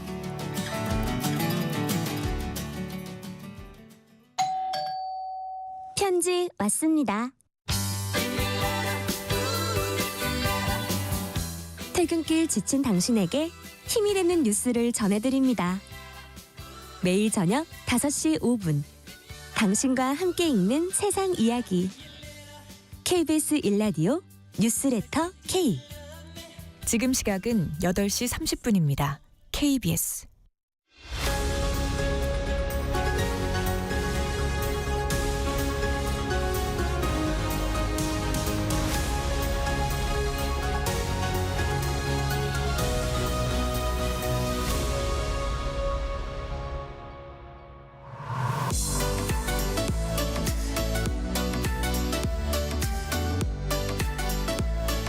놓치지 말아야 할 글로벌 소식, 맥락이 있는 국제 뉴스를 전해드리는 박대기 기자의 글로벌 톡톡 시간입니다. 박 기자 어서 오세요. 네, 안녕하십니까?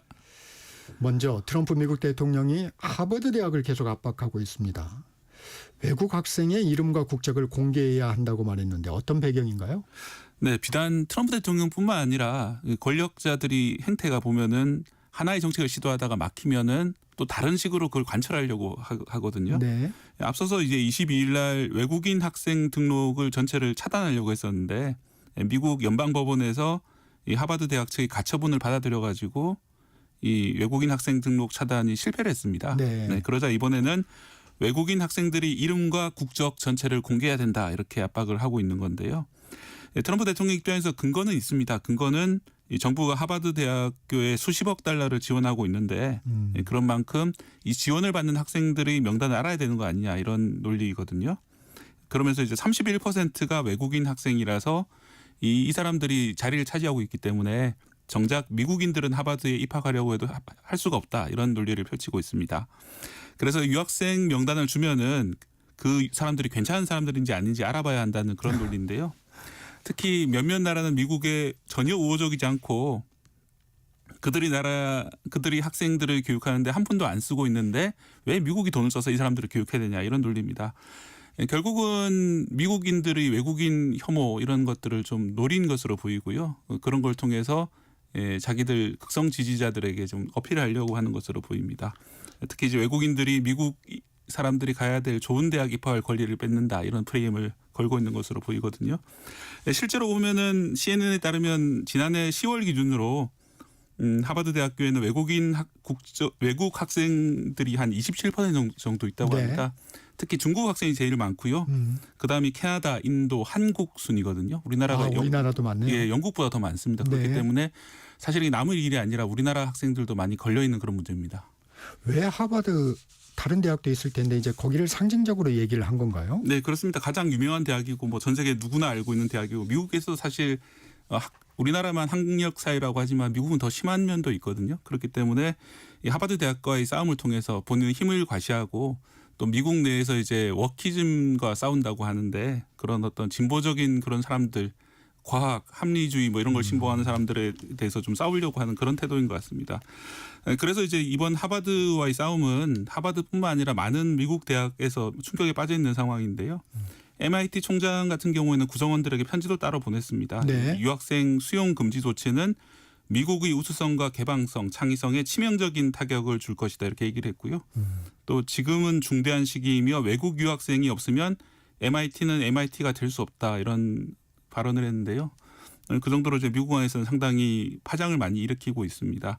그리고 트럼프 대통령하고 최근에 싸우고 있는 사람이죠. 제롬 파월 연방준비제도 의장이 있는데 이 사람은 모교인 프린스턴대 졸업연설에 가서 학생들에게 민주주의 수호를 해야 된다 이렇게 당부를 했습니다. 네. 예, 우리는 뭐 과학혁신과 경제 많은 분야에서 세계를 선도하는데 우리 위대한 대학들이 전 세계의 부러움을 사고 있고 국가적으로 매우 소중한 자산이다.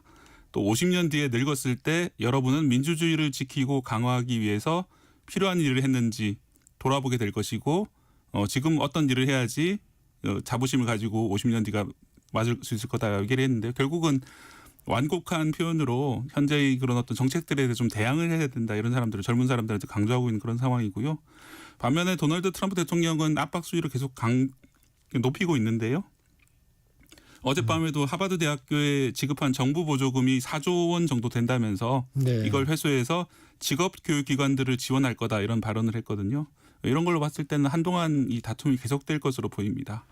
특히 또 강조하고 있는 것이 반유대주의적인 하버드에서 이 보조금을 빼서 직업 학교에 주겠다라고 했는데 이번 다툼 제일 먼저 시작한 것이 이제 가자 지구에서 어떤 학살이 있었다는 이런 점들 때문에 미국 대학들에서 반 이스라엘 그런 시위가 열렸었거든요. 네, 그런 걸 그렇죠. 계기로 시작을 했기 때문에 그게 이제 반유대주의다 이렇게 해서 계속해서 하버드 대학을 때리고 있는 것으로 보입니다.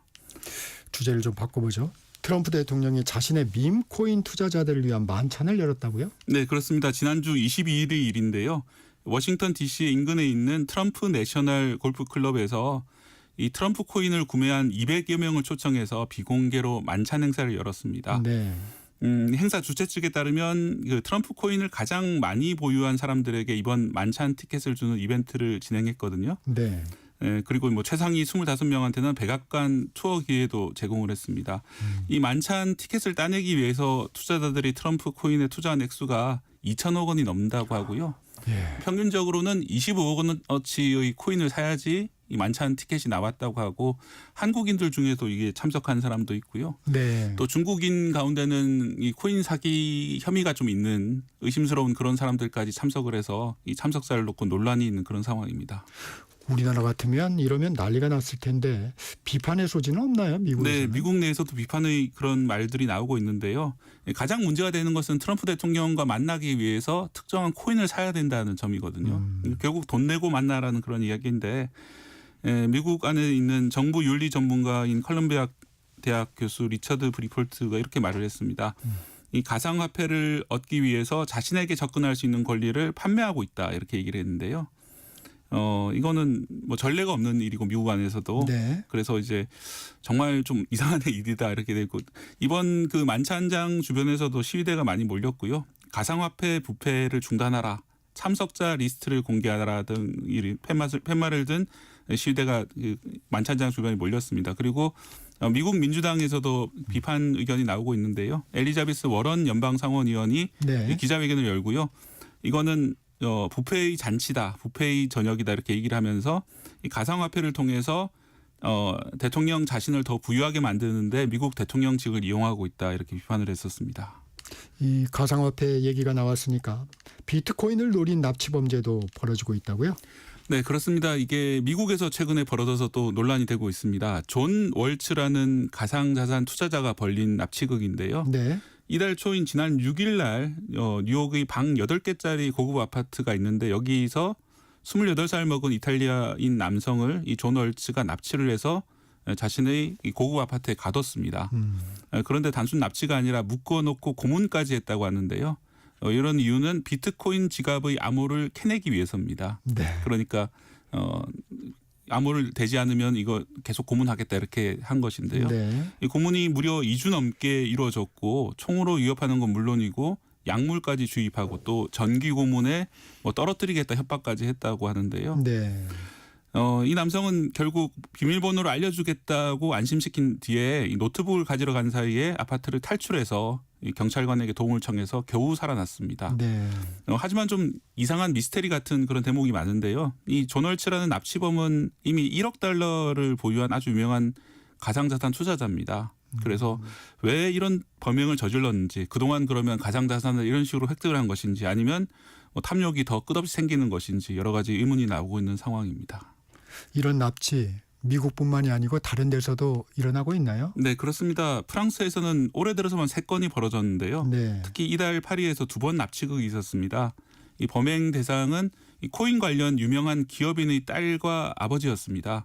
특히 딸의 경우에는 이 파리 도심에서 복면 3인조가 이 딸을 납치하려는 것을 남편과 지나가던 행인이 이 소화기까지 휘두르면서 막는 그런 영상이 공개되기도 했습니다. 또 코인 거래하는 분들은 니모닉이라고 하시는 거 아실 텐데요. 이 코인 지갑을 예전에는 USB 같은 데다가 코인을 다운로드 받아가지고 금고에 보관하는 방식이었는데 네. 이 USB를 컴퓨터에 꽂을 때 해킹이 일어날 수도 있고 어허. 또 USB 자체를 훔치는 그런 범죄도 많이 있었거든요.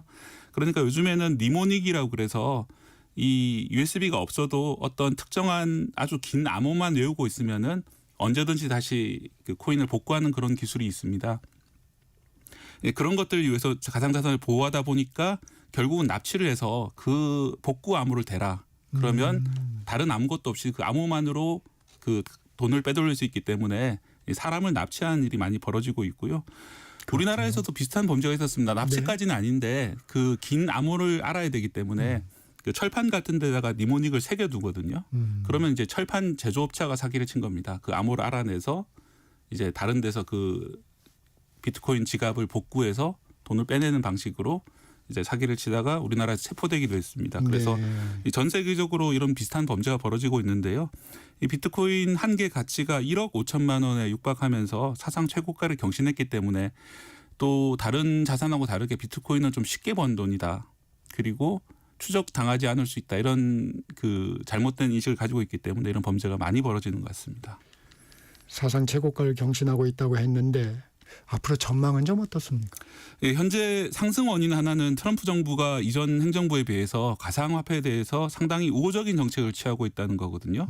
예, 또 다른 원인은 이 비트코인이 위험 자산의 성격을 가지고 있다는 역설적인 상황입니다. 올해 초에는 금값이 오르고 비트코인이 하락을 했었는데 그거는 무역 전쟁 때문에 여러 가지 경제 위축이 벌어지면서 안전자산이 금으로 도피를 했거든요. 반대로 비트코인이 하락했다는 건 그 국면에서는 위험자산이었다는 것이고 최근에 트럼프 대통령이 입장을 좀 완화해서 무역전쟁이 완화되면서 다시 비트코인 가격이 상승하고 있는 그런 상황입니다. 또 스테이블 코인 규제 법안인데요. 지니어스 법이 미국 상원을 사실상 통과한 상태이기 때문에 여러 가지 그 미국 행정부뿐 아니라 의회에서도 이 비트코인 관련된 좋은 정책들이 도입되고 있다. 이런 점들이 오르고 있습니다. 또 JP 모건 같은 기성 제도권의 그런 기관, 금융기관에서 고객들이 비트코인을 구매할 수 있도록 허용한 것도 좋은 영향을 주고 있는데요.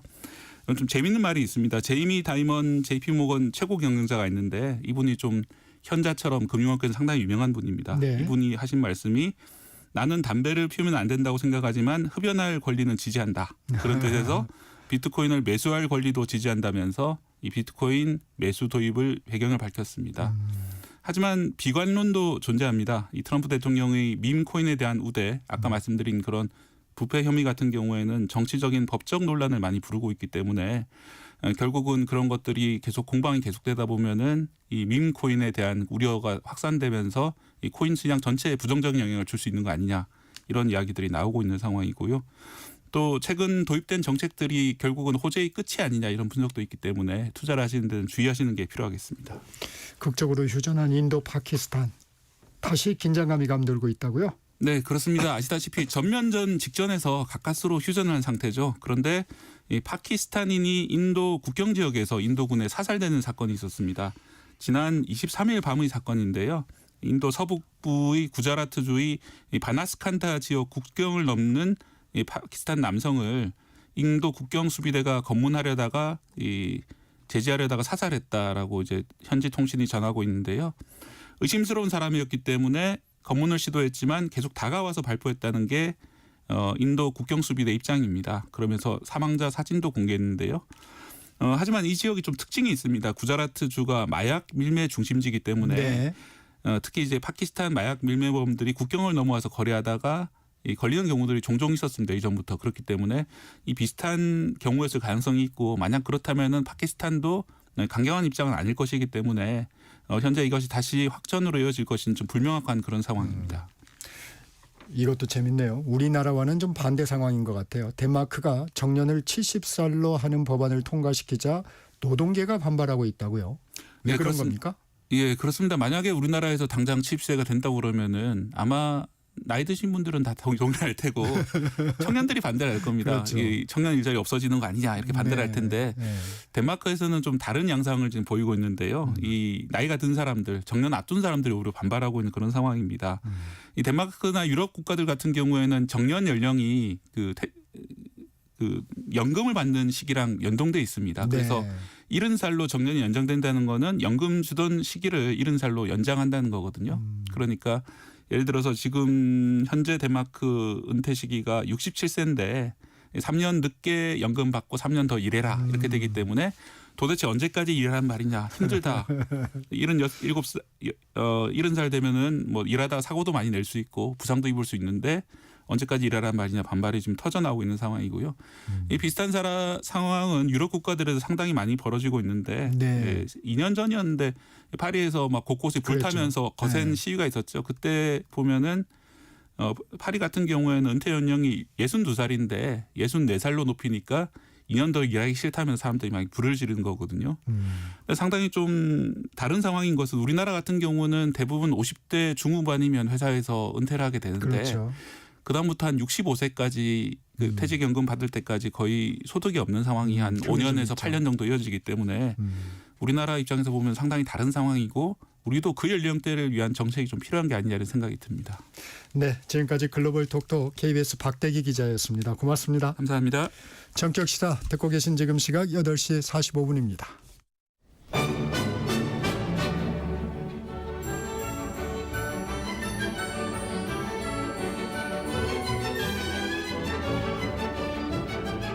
KBS 1라디오 정통 시사 프로그램 전격 시사.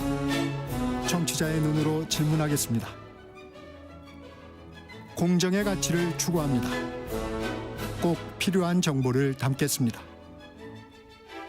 월요일부터 금요일까지 아침 7시 20분에 찾아옵니다. 대한민국 중심 채널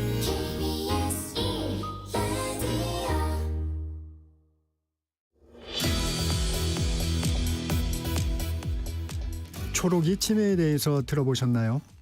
65세 미만 치매 당사자, 즉 젊은 치매를 의미하는데요. 우리나라에 7만 7천여 명이 현재 초록이 치매 당사자로 집계되고 있습니다. 이들은 상대적으로 복지 서비스에서 늘 애매한 존재로 분류가 돼서 고립과 소외를 겪으며 지원의 사각지대에서 살아간다고 합니다. KBS 시사 다큐 프로그램 더보다에서 초록이 치매를 심층 취재한 강병수 기자와 함께 이 문제 들여다보겠습니다. 강 기자 안녕하세요. 네, 안녕하세요. 먼저 초록이 치매 어떤 분들인가요? 네, 말씀하신 것처럼 65세 미만 치매 당사자를 저희는 초록이 치매 이렇게 부르는데 이른바 이제 젊은 치매로 많이 알려져 있죠. 치매하면은 보통은 이제 노인들이 그렇죠. 많이 걸리는 병 이렇게 생각하는 것과 달리 이 초록이 치매 같은 경우에는 저희가 만나보니까 뭐 빠르면 한 40대 중반, 40대 초반까지 그 환자분들도 있으시고요. 네. 그 수도 생각보다 많습니다. 7만 7천여 명인데 이게 이 우리나라 전체 치매 당사자, 치매 환자 수의 7.7% 수준 정도 된다고 해요. 그렇군요. 그리고 이 오름세가 더 심각한 수준인데 15년 전 17,000여 명 수준이었는데 현재는 7만 7천여 명이니까 한 4배 이상, 15년 동안 한 4배 이상 증가한 수치다 이렇게 말씀드릴 수 있겠습니다. 왜 이렇게 비율이 많이 늘어났나요? 예, 아무래도 이제 진단 기술이 많이 발달을 했으니까요. MRI나 있긴 있었는데 네. 발견이 안 된 게 상당수 있군요. 그렇죠. 이제 네. MRI 또 뭐 유전자 검사 이런 걸 통해서 아무래도 잘 발견을 할 수 있는 의료 기술의 발전이 있을 수 있겠고, 뭐 또 하나는 이제 대형 병원 또 이제 지역 뭐 치매 안심센터 이런 곳에서도 치매에 대한 점검을 예전보다는 상시적으로 조금 더 편하게 할 수 있으니 그런 부분에 따라서 수가 증가한 것도 있겠고요. 근데 이제 또 다른 이유로는 뭐 만성 질환 같은 게 증가했다 이런 이야기도 전문가들은 하시더라고요. 뭐 고혈압, 당뇨 이런 것들이 이제 신체적 건강상의 이유 때문에 치매가 는 것도 있고, 또 하나 좀 우리가 좀 특이할 만한 거는 아무래도 이 대면 접촉이 줄어들고 디지털에 지나치게 이제 많이 의존을 하게 되면은 이게 뇌 자극을 제한해서 이런 부분도 좀 영향을 미치지 않았을까 하는 그런 의견도 전문가들 중에 있습니다. 네. 그런데 이분들이 갈 곳이 없다고요? 네, 이게 상대적으로 많이 처음 들어보는 분들도 청취자분들 중에서는 계실 텐데 이 초록이 치매 환자 뭐 또 저희가 가족들을 만나봤는데 이분들이 공통적으로 하는 말이 치매에 걸렸는데 갈 곳이 없더라고요. 이 말씀이셨어요. 왜 그런가 한번 좀 살펴봤더니 이 기존 치매 돌봄 이 시스템이 노년 치매, 아까 말씀드린 것처럼 치매하면 주로 노인들이 많이 걸리는 병 이런 인식 때문에 우리나라의 어떤 이 복지 시스템 역시도 노인분들 중심으로 많이 설계가 돼 있어요. 그러다 보니까 이 젊은 치매, 초록이 치매 당사자분들 같은 경우에는 그곳을 이용하기가 꺼려지는 경우가 많습니다. 왜 그런가 좀 살펴봤더니 이 노년 중심으로 시스템이 설계가 돼 있다 보니 초록이 치매 당사자분들 같은 경우에는 아직 이제 기억은 좀 사라져도 신체적인 에너지는 많이 남으신 경우가 많거든요. 네. 근데 가서 재활을 하는데 계속 뭐 음악 아니면 회상 치료 이런 것만 하니까 본인들하고는 맞지 않는 거예요. 다른 어떤 나의 신체적 에너지를 좀 이렇게 풀 수도 있고 그걸 통해서 재활을 할 수 있는 이런 시스템이어야 되는데 그게 안 되니까 꺼려하는 경우도 있고 또 하나는 가게 되면은 이 사회적인 낙인 그리고 자존감 문제 이런 것도 있습니다. 너무 나이가 상대적으로 40대 50대인 경우인데 막상 갔더니 거기 있는 또 다른 그 치매 당사자분들이 너는 나이가 젊은데 왜 이곳에 왔냐 이렇게 이야기하시니까 스스로 가기를 꺼려하는 경우도 많고 그리고 막 안 간다 그러다 보니까 가족들 같은 경우도 이걸 억지로 그런 안심센터에 가라고 할 수가 없게 되잖아요. 이런 좀 악순환이 있다 보니까 저희가 조사를 해봤더니 이제 우리나라 같은 경우는 치매 이제 국가 책임제라고 해가지고 각 지자체별로 치매 안심센터 중심으로 그렇죠. 돌봄 시스템이 이제 이루어지고 있는데 이 초록이 치매 당사자분들 같은 경우는 이 치매 안심센터 이용률이 한 1.7% 정도 거의 이용하지 않는다 이 수준에 좀 이렇게 나오고 있더라고요. 이용할 수는 있는데 네. 지금 상황이 가기가 좀 그렇다 그렇죠. 이거군요. 네. 네. 그러면 가족들이 힘이 들 수밖에 없겠어요. 말씀드린 것처럼 안 가니까 결국에 이 돌봄은 전적으로 가족들의 몫이 됩니다. 치매 당사자분들 같은 경우에는 가족분들과 이야기를 해봤더니 정말 한시도 눈을 뗄 수 없다 이렇게 표현을 하시는 경우도 많은데 가족들이 전적으로 이 돌봄을 책임지다 보니까 가장 큰 문제는 일단은 경제적 문제가 커요. 왜냐하면은 이 초록이 치매 같은 경우에는 사회적으로 경제적인 활동을 활발한 시기에 갑자기 치매가 찾아오면서 일을 못하게 되는 경우가 많은데 그러면 뭐 배우자나 다른 분들이 일을 해서 가정의 경제를 이끌어가야 되는데 말씀드린 것처럼 그 돌봄을 다 책임져야 되다 보니까 배우자 역시도 일을 못하게 되는 경우가 생기게 되고 갑자기 찾아오다 보니까 어떤 준비가 안 돼 있는 상태에서 소득이 확 줄어들게 되는 거죠. 이런 문제가 굉장히 크고 뭐 또 하나 같은 경우는 이제 상대적으로 나이가 좀 젊다 보니까 자녀들도 어린 경우가 많거든요. 그래서 이른바 우리가 영케어러라고 그러죠. 이 영케어러 분들의 어떤 저희가 들었던 직접 이야기를 해봤던 분들 중에는 갑자기 우리 부모님이 나를 알아보지 못한다라는 거에 대한 충격도 좀 있었던 경우도 있고요. 그리고 이런 분들 같은 경우에는 상대적으로 나이가 좀 어리다 보니까 어디서 뭘 어떻게 해야 할지 아직 내가 진짜 사회에서 자리도 잡지 못했는데 갑자기 한 가정이 되다 보니까 나의 미래는 어떻게 될지에 대한 불안감도 있고 그럼 이렇게 우리 부모님을 내가 돌봐야 되는데 이런 정보들은 어디서 얻어야 될지 그것조차 이제 막막한 경우가 많아서 심리적인 불안감, 우울감 이런 걸 많이 호소되는 경우도 많아서 이 공통적으로 돌봄의 시간을 보냈던 가족분들이 저한테 이제 했던 얘기 중에 제가 제일 기억에 남는 게 치매는 본인뿐만 아니라 가족도 고립되는 그런 시간들이었다 이런 이야기 해주셨는데 그게 많이 기억에 남더라고요. 이 초록이 치매도 똑같습니까? 경증, 중증 뭐 이렇게 다 있는 건가요? 네, 그것도 마찬가지로 이렇게 시간이 지남에 따라 사람마다 진행 속도가 다르고 근데 상대적으로 초록이 치매 같은 경우는 그 노인분들에 비해서 진행 속도가 빠르다고 해요. 이게 아무래도 발견한 시점 자체가 이미 꽤 많이 진행된 경우가 많기 때문에 이제 그 환자 그리고 가족들이 느끼는 그 진행 속도는 훨씬 빠르다 이렇게 이야기를 많이 하더라고요.